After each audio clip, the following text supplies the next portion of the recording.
House Price Crash. House Price Crash is a website about the housing bubble and general affordability in the British property market. Its daily news blog was ranked by The Times as one of the top 25 property blogs and one of the top 50 business blogs. The Times has described the website as where you can check whether your home is about to become worthless, and was also made their website of the week. It has a reputation for being very pessimistic on the economy, with Richard Simpson in The Guardian saying that it gives him the urge to build a bunker and start stockpiling baked beans, and also a reputation for a sense of the resentment and exclusion felt by those who cannot afford to buy. History.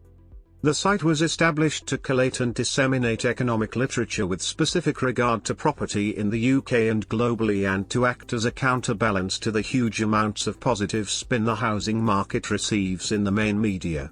Since the site was established, the financial crisis of 2007 to 2008 has occurred, and other issues discussed in depth include the credit crunch and its repercussions. The site was set up in late 2003 as a non-profit resource for consumers and was later acquired in January 2006 by Fubra Limited. Media activity. HousePriceCrash posters' views are bearish, and this is reflected in public pronouncements on property.